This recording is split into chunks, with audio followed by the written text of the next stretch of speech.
Hey guys, so I follow a creator named The Delusional Influencer, and she has this assessment tool, this resource for purchase that's called the Self-Empathy Scorecard, right? And she's been talking about it for a while, and I've been meaning to get it for a while. And so finally today I got it. I got it this morning because she had a post that popped up, and I was like, oh yeah, now is the time. But I shouldn't have done it this morning. I did not know what I was in for. It really is such a reality check, but even more than that, it really broadened my concept of what's possible almost, because some of the questions were like, do you see failure as an opportunity for growth, or do you like beat yourself up over it, or how critical are you of yourself, like those things. And some of the things that I was most maybe perplexed, maybe I wasn't perplexed, but I was really like, people do that, like whenever what was it about feelings, I realized I don't really sit with my feelings like that. I'm a very suck it up and get it done person. That got me through nursing school, which I told you guys was heck on wheels.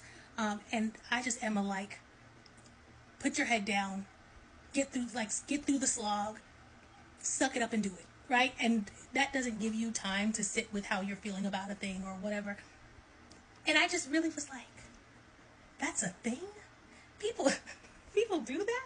And I called my brother afterwards, and he was like, okay, well, you keep that little scorecard to yourself, because what a privilege to just be able to feel your feelings. And I think that's so interesting, because this is the crazy thing. I'm so much better at cultivating my boys and feeling their feelings than I am.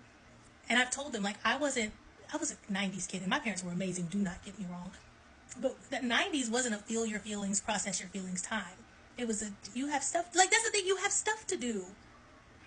You go do the things that you're supposed to, like, when are you supposed to do this? But like I was saying, I'm better with my boys at that. And they'll even tell me, because I'm going to get the stuff done. Like, if I said I was going to sweep and mop today, I have migraines, and I could be having a migraine. I'm going to sweep and mop today. And my sons will be like, Mom, you need to rest. Okay, but the floor needs to be mopped. The things, who's going to do this? The things need to be done. And I realized not everybody does that. I love that for you. If you don't.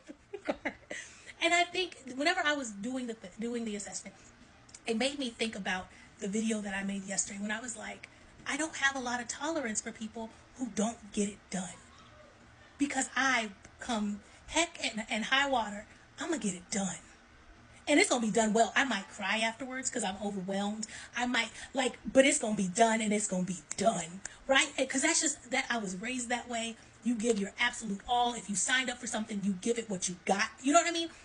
And so I don't really have a lot for people who don't do that. But that means, and look, I'm not going to cry on this thing, but that means I don't really have a lot for myself.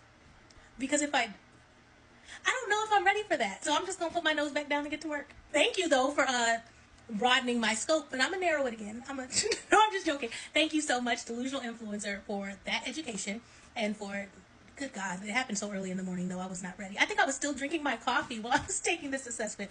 So I suggest you guys go check that out, because it really is a useful resource and a reality check. And she even says, like, you should do it as you think you're growing. You know, hold yourself accountable and go back through and do it again. So it is a resource that I suggest and I recommend. Be prepared to see that you're wrong. Look, I guess I should have been prepared to see that I was wrong. I told my brother to do it. He said no thanks, because he's going to keep being unhealthy. But I hope you guys have a wonderful day. Go do your self-empathy scorecard. It is definitely a useful, valuable resource. Have a wonderful day.